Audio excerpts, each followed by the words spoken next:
वो अंडे वहाँ रखती है कछुई, और दोनों मिलकर उसे बालू में ढक देते हैं और ढक करके चुपचाप जल में चले जाते हैं। वहाँ से फिर उसकी याद करते हैं, उनकी चिंतन करते हैं प्यार दुलार से। वहीं से आज इतने हो गए, आज इतने हो गए, आज इतने हो गए, आज इतने हुए, आज इतने हुए, आज इतने हुए, आज इतने हुए, आज इतने हुए, आज इतने हुए, आज इतने हुए, आज इतने हुए, पूरे हो गए। वहाँ से उनका चिंतन करके, चिंतन के माध्यम से उनका पोषण कर देते हैं, उनमें जीवत्व प्रदान कर देते हैं, आकार प्रदान कर देते हैं। और फिर जब उनका टाइम होता है तब आते हैं दोनों मध्यरात्रि में, अंधेरे में, टिक टिक टिक टिक खोद के, टिक टिक टिक टिक अपने दांतों से तोड़ के सारे अंडे सभी बच्चों को बाहर करते हैं।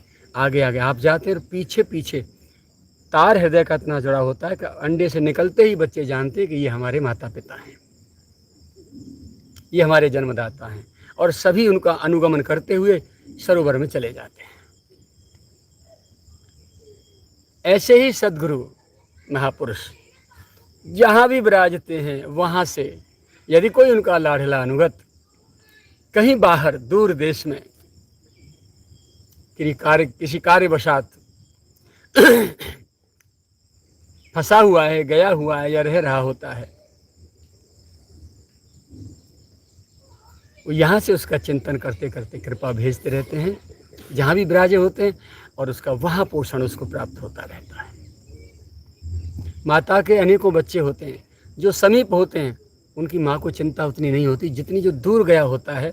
माँ रात दिन उसी का चिंतन करती है, और जो निकट रहने वाले उनसे उसकी चर्चा भी करती रहती है। इसका अर्थ समझते? माता की ये चर्चा, माता का ये चिंतन, माता का ये हित चिंतन उसका वहाँ अमंगल होने से रोक देता है, और उसको वहाँ मार्गदर्शन मिलता है और पोषण मिलता है। ऐसे ही गुरुदेव सद्गुरु भगवान की जो है अनुग्रह उनके चिंतन से वहाँ प्राप्त होता है। बड़भागी हैं वे जन जो अपने सद्गुरु का भगवत भाव से चिंतन कर रहे होते हैं। किंतु सद्गुरु जिसका चिंतन कर रहे होते हैं उसके लिए तो हिंदी भाषा, संस्कृत भाषा और किसी भाषा में कोई शब्दकोश में कोई शब्द ही नहीं बना कि वो क्या है, कौन सा भागी है। ये बड़भागी हैं, महाभागी हैं, पर वो कौन सा भागी है? मुझे नहीं लगता कि हिंदी भाषा पे उसके लिए कोई शब्द हो। लोग कहते हैं कृपा पात्र हैं, उनके कृपा पात्र हैं। कृपा तो महापुरुष सब पर करते हैं, जैसे बादल सब के ऊपर घनघोर वर्षा करते हैं। पापी और पुण्यात्मा कुछ नहीं देखते। भूमि का स्तर पहाड़ है, पर्वत है या रेह है, उसमें बंजर भूमि है या उपजाऊ भूमि है, कुछ नहीं देखते। कुआं है, सरोवर है, सरिता है, क्या है, समान रूप से वर्षा कर देते हैं। ऐसे ही जो महापुरुष बन के प्रभु आए हैं वो समान रूप से सब पर अनुग्रह करते हैं। परंतु कोई कोई ऐसा बदमाश होता है कि उनके सारे के सारे हृदय के प्यार दुलार को डकैती डाल के ले जाता है, चुरा ले जाता है। इतना सद्गुणी, इतना अच्छा, इतना प्यारा, इतना मधुर,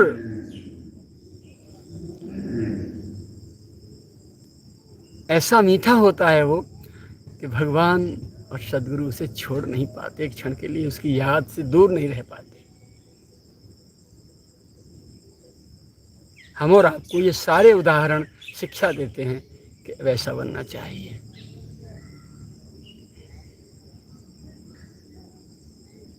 एक उदाहरण कीट भृंग की नाई। कमरठंड की नाई में तो सद्गुरु और भगवान चिंतन करके जीव को आकार देते हैं, पोषित करते हैं, पोषण देते हैं। लेकिन कीट भृंग की नाई एक भृंगी कीड़ा होता है, आपने भी देखा है, मैंने भी देखा है, और उसको बताऊं कहाँ रहता है। आपके बंद घरों में, किवाड़ों की चौखटों के बीच में, कहीं जंगला के कोने में कहीं वो मिट्टी सी लगा देता है, लाला के मिट्टी का घरुआ बनाता है अपना। और उसमें मैंने देखा है कि सफ़ेद रंग की एक गिडार पकड़ के लाता है। वो कौन सी गिडार होती है, कोई विशेष प्रकार की गिडार होती है, उसे ला करके उस मिट्टी के सुराख में भीतर बहुत बड़ा बना देता है, उसमें सुराख बनाता है, उसमें वो रख करके फिर मिट्टी ला करके ऊपर से बंद कर देता है, उसको बिल्कुल बंद कर देता है। सारे सुराखों में सब में गिडार रख के वो मैथुन नहीं करता, किसी कीड़े को, गिडार को उठा करके बंद करता है, और वो कीड़ा बंद होने से पहले उसके आकार को देखता है, उसका दर्शन कर लेता है, और उसमें भीतर जेल में बंद हुआ रात दिन उस भृंगी का चिंतन करते करते कि पता नहीं कौन सा दिन होगा, कब आएंगे, कब मेरे को खोलेंगे, हम कब बाहर निकलेंगे। वो चिंतन करते वो भृंगी बन जाता है, शरीर परिवर्तन हो जाता है, देह परिवर्तन हो जाता है। हृदय या किसी पार्ट का परिवर्तन होना, तो किसी अंग का परिवर्तन होना तो बहुत छोटी बात है, संपूर्ण आकार देह ही परिवर्तन हो जाता है।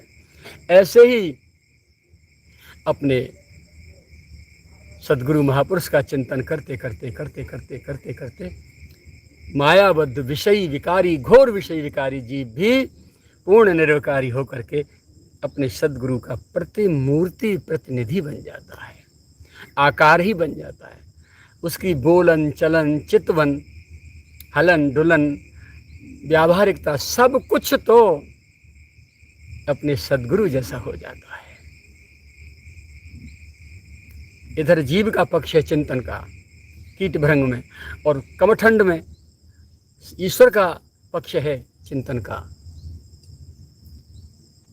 कृपा दोनों प्रकार से होती है। भारत सरकार बड़े बड़े बिजली घर बना करके, पावर हाउस बिजली बना रही है बड़ी बड़ी नदियों के किनारे, और बड़ी बड़ी लाइन बिछा के मोटे मोटे तारों का बड़े बड़े लट्ठों पर लगा करके बड़ी बड़ी जिलों को, सिटियों को, प्रदेशों को भेज रही है।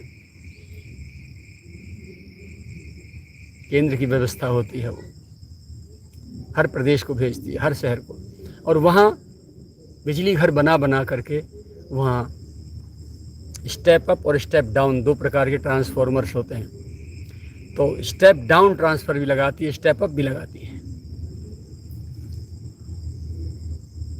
तो स्टेप डाउन ट्रांसफार्मर लगा करके उस धारा को, जो बहुत लाखों वोल्टेज में होती है, 1,32,000 वोल्टेज चलते हैं उसमें, उसको स्टेप डाउन ट्रांसफार्मर लगा करके 11,000 वोल्ट में चला, 33,000 में लगाती है। 33,000 से फिर 11,000 में स्टेप डाउन करती है। फिर 11,000 से लाइन बिछा करके पूरे शहरों में, गलियों में, रोडों पर, सड़कों पर फिर ट्रांसफार्मर लगाती है। वहाँ ट्रांसफार्मर का मतलब समझते हैं, बड़ी धारा को छोटी में ट्रांसफ़र करके और सप्लाई करना। जैसे माँ भोजन बनाती है भर के कढ़ाई, और छोटी सी कटोरी में छोटी सी चम्मच से लेकर के बच्चे के मुंह में देती, खिलाती है उसे। ऐसे ही ये व्यवस्था है, ईश्वरीय व्यवस्था है। विज्ञान के माध्यम से बड़ी ऊर्जा को छोटी ऊर्जा में कन्वर्ट करके, ट्रांसफ़र करके, और हमारे घरों में सप्लाई मिलती है, हमको कनेक्शन मिलते हैं। तो जिसका तार उस ट्रांसफॉर्मर से कनेक्टेड है, उसको कितनी कौड़ी में, बहुत कम, वहाँ अरबों रुपए प्रतिदिन का खर्चा होता है, और यहाँ महीने में 400-500 रुपये। अब पहले तो बहुत थोड़ा जाता था, अब महंगाई के कारण जो है 400-500 रुपये हो गए महीने का खर्चा। कब? जिसका तार निरंतर ट्रांसफॉर्मर से कनेक्टेड है, जुड़ा है उसे अनवरत ऊर्जा घर बैठे ही प्राप्त होती रहेगी। सारे इंस्ट्रूमेंट्स उसके, पंखा, कूलर, फ्रिज, एसी, ठीक है, जितने भी हैं, बल्ब, ट्यूबलाइट, सब कुछ प्रकाशित होते रहते हैं। ऐसे ही भगवान की ऊर्जा के ट्रांसफॉर्मर हैं। उस ईश्वर की विशाल ऊर्जा को स्टेप डाउन करके, थोड़ी सी बना के, हम छोटे छोटे जीवों के दिल और दिमाग में, मस्तिष्क में भरते रहते हैं अपनी वाणी के तार से। अब हमारे हृदय का तार जुड़ा रहे उनसे, उस दिल के तार में वो अपनी प्रियतम के प्रेम की, भक्ति की, ज्ञान की, वैराग्य की, त्याग की, सहनशीलता की, उदारता की ऊर्जा निरंतर सप्लाई करते रहते हैं। एक बात मर्म की है, संत की शक्ति कहाँ फेल होती है, महापुरुष की शक्ति कहाँ फेल होती है? जब हमारे दिल के तार टूटकर उनसे, और अश्रद्धा करके, अहंकार के घोड़े पर चढ़ करके हम अश्रद्धा करके उनसे विमुख हो जाते हैं। अब देख लीजिए आप, जिसका तार टूट जाए ट्रांसफार्मर से, उनके घर में झपाझप अंधेरा होता है, घोर अंधेरा, गुप्त अंधेरा होता है, उनके सारे इंस्ट्रूमेंट फेल हो जाते हैं। फिर वो किसी योग्य कारीगर को बुलाते हैं और वो तार को कनेक्ट करता है ट्रांसफार्मर से, लाइन से, तब उसे वहाँ ऊर्जा सप्लाई मिलती है, बिजली मिलती है। तो ध्यान रखने की बात यह है अपने पक्ष से कि हमारी लाइन, हमारा तार न टूट जाए। निरंतर इनके श्री चरणों से तार जुड़ा रहे, जो जाए सो जाए, जो मरे सो मरे, जो रहे सो रहे। कितनी भी आंधी आवे, कितने भी तूफान आवे, अपना जॉइंट इतना टाइट हो, कितने भी दुख संकट आवे, मान अपमान हो, लाभ हानि हो, संयोग वियोग हो, कोई मरे सो करे, लेकिन ध्यान रहे कि इनसे तार न टूट जाए। संसार से तो टूटना ही है, आज नहीं तो कल, कल नहीं तो परसों अवश्य टूटना है। अंतहु तो ही तजेंगे पामर, तू न तजे अवही थे, ये कोरोना ने साबित कर दिया। शरीर से कहीं भी रहो, देश काल परिस्थिति के व्यवस्था में आप जहाँ भी हो वहाँ विराजे रहो, अपना जीवन जीते रहो। जो व्यवस्थाएं गोविंद ने आपके लिए निर्धारित की हैं उनमें विवश होकर, परंतु ध्यान ये रहे कि दिल के तार अपने प्रियतम के चरणों से ना टूट जाएं, उनमें निरंतर जुड़े रहें, तो प्रकाश मिलता रहेगा हृदय में। हृदय रूपी भवन में आपके में अंधेरा नहीं होगा और बुद्धि को प्रकाश मिलता रहेगा, और बुद्धि भी अपना प्रकाश में आनंद से आपको सही निर्णय देती रहेगी। मन रूपी पेशकार फिर उद्दंडता नहीं कर पाएगा। मन पेशकार की तो तब बन के आती है, बहुत बन आती है, जब संत महापुरुष शास्त्रों से श्रद्धा का तार टूट जाता है, जब आपके हृदय में झपाझप अज्ञान का अंधेरा हो जाता है, तो बुद्धि विकल भई विषय बतासा, दौड़ पड़ते हैं विकार और घुस जाते हैं भरावर भरावर उस हृदय में। बुद्धि उनमें विकल हो जाती है और इंद्रियों के माध्यम से मन उन विषयों का, विकारों का आस्वादन करता है, और मन के आस्वादन इंद्रिय द्वार झरोखा नाना, ताता सुर बैठे कर थाना, आवत देखें विषय बयारी, ते हट दें कपाट उघारी। जब सो प्रभंजन उर्ग्रह जाई, तबही ज्ञान, तभी विज्ञान दीप बुझाइए।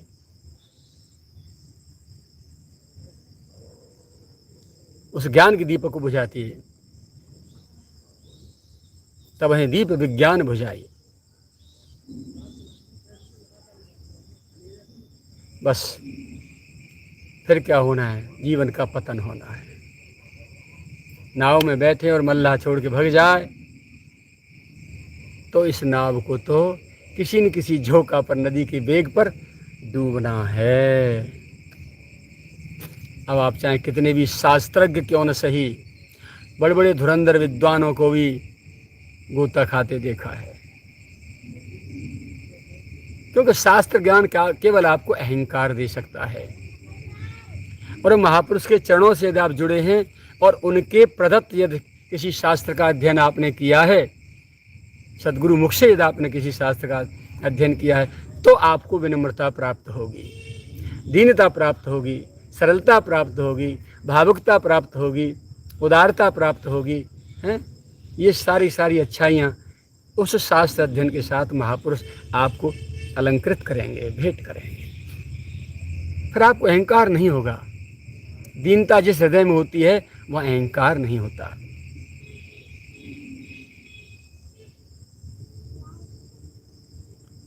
जहाँ अक्खड़पना होता है, जहाँ मद होता है, वह अहंकार होता है और फिर वहीं पतन होता है। विनम्र का कभी पतन नहीं होता। विनम्रता कभी पतन नहीं होने देती अपने लाडले का। सरलता विनम्रता का पतन नहीं होता। संसार तो खूब ठगता है उनको, जी भर के ठगता है, और वो सब कुछ जानते हैं, जानते हुए भी अपने आप को ठगाते रहते हैं कि मुझे ठग कर के भी यदि तुझे कुछ बुद्धि, तुझे कुछ अकल आती हो, अपने कल्याण का मार्ग यदि तू प्राप्त कर पाता हो, तो मेरा ठगाना भी सफल हो जाएगा।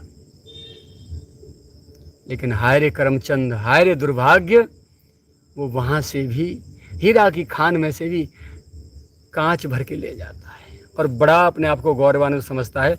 मैं इतना पैसा लूट लाया, मैंने यहाँ मकान बना लिया, मैंने यहाँ इतने चेले चपाटे बना लिए हैं, मैंने इतनी ये सामग्री इकट्ठी कर ली, और मैं ये हो गया, और मैं वो हो गया, और मैं यूँ हो गया। अबे मूर्ख, तू कुछ नहीं हो गया, तू गधे की औलाद हो गया, कुत्ता सुअर की औलाद हो गया तू। इससे ज़्यादा तू कुछ नहीं है। तू नरक का बड़ी दलदल का कीचड़ और हो गया। धरती पे खड़ा हुआ कोई व्यक्ति फिसल जाए, गिर जाए तो चोट कम लगती है, लेकिन आकाश में हवाई जहाज की यात्रा करते ऊपर से जब गिरता है तो आप जान लो क्या होता है। शरीर के टुकड़े टुकड़े, चिथड़े चिथड़े उड़ जाते हैं। महापुरुष हवाई जहाज हैं। यदि उनकी गोद से गिरोगे तो शरीर के टुकड़े टुकड़े हो जाएंगे, बच नहीं पाओगे। और फिर किसी जन्म में आपको महापुरुषों की संगति, शरणागति, सानिध्य, कृपा प्राप्त नहीं होगी, नहीं होगी, नहीं होगी। फिर क्या मिलेगा? कुकर सुकर योनि में अपनी ऐसी तैसी कराते फिरना, विष्ठा खाते फिरना, नालियों में मूत पीते डोलना।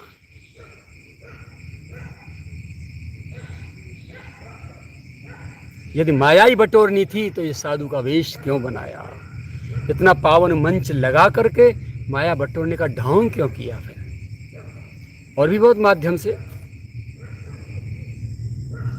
जो साधु वेश में नहीं है या जो मंच पर नहीं है, व्यासपीठ पर नहीं है, क्या वो धनवान नहीं है?